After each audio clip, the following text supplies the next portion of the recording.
ബസ്സിൽ വെച്ച് ലൈംഗികാതിക്രമം നടത്തിയെന്ന യുവതിയുടെ ആരോപണം നേരിട്ടതിന് പിന്നാലെ യുവാവ് ജീവനൊടുക്കി. കോഴിക്കോട് ഗോവിന്ദപുരം സ്വദേശി ദീപക്കാണ് മരിച്ചത്. തിരക്കുള്ള ബസ്സിൽ വെച്ച് യുവതി ചിത്രീകരിച്ച വീഡിയോ സാമൂഹ്യ മാധ്യമങ്ങളിൽ പ്രചരിച്ചതിന് പിന്നാലെയാണ് ദീപക് ജീവനൊടുക്കിയത്. വസ്തുതാവിരുദ്ധമായ ആരോപണങ്ങളാണ് യുവതി ഉന്നയിച്ചതെന്നും ഇതേ തുടർന്ന് ദീപക് മാനസിക സംഘർഷത്തിലായിരുന്നുവെന്നും ബന്ധുക്കൾ പറഞ്ഞു.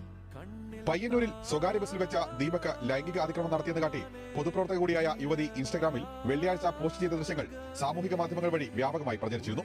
ഇതിന് പിന്നാലെയാണ് രാവിലെ 7 മണിയോടെ കോഴിക്കോട് ഗോവിന്ദപുരത്തെ വീട്ടിൽ ദീപകിനെ തൂങ്ങി മരിച്ച നിലയിൽ കണ്ടെത്തിയത്. ഒരു നദികളിലേക്കും വരാതെ കച്ചറ പോലും ഇല്ലാത്ത ഒരാളാണ്. ഇങ്ങനെയൊരു സംഭവം കാണുമ്പോൾ ആവശ്യമായിട്ട് അവൻ്റെ വല്ലാണ്ട് വേദനിച്ചിട്ടുണ്ടാവും. അതുകൊണ്ടാണ് അവൻ അങ്ങനെ ഒരു തീരുമാനത്തിലേക്ക് എത്തിയിട്ടുണ്ടാവും. ഇനിയും ഇങ്ങനത്തെ വീഡിയോസ് ഒക്കെ ചെയ്യുന്നവരോട് പ്രത്യേകം പറയാനുള്ളത് മറ്റൊരാളുടെ ജീവിതം എടുത്തിട്ട് പന്താടരുത് എന്നുള്ളതാണ്. നഷ്ടപ്പെട്ട എനിക്ക് അടുത്തുള്ളവർക്ക് നഷ്ടപ്പെട്ട് ഞാൻ അവനെ അത്ര ഞങ്ങളൊരു വേണ്ടത്തിൽ പോലും പോലും അവനെ ഞങ്ങളെ സുഹൃത്തുക്കൾക്ക് ആർക്കായാലും അറിയാം.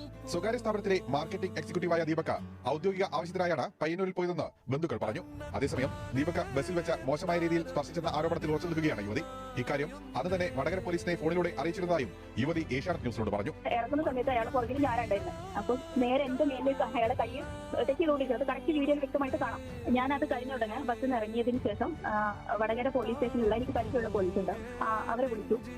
ഞാൻ ഇങ്ങനെ ഒരു സംഭവം ഉണ്ടായിട്ടുണ്ട് എന്ന് പറഞ്ഞു. യുവതിയുടെ ആരോപണത്തെക്കുറിച്ച് അറിയില്ലെന്നും അങ്ങനെ ഒരു പരാതി സ്റ്റേഷനിൽ വന്നിട്ടില്ലെന്നും വടകര ഇൻസ്പെക്ടർ അറിയിച്ചു. സംഭവത്തിൽ അസ്വാഭാവിക മരണത്തിന് കോഴിക്കോട് മെഡിക്കൽ കോളേജ് പോലീസ് കേസെടുത്തു.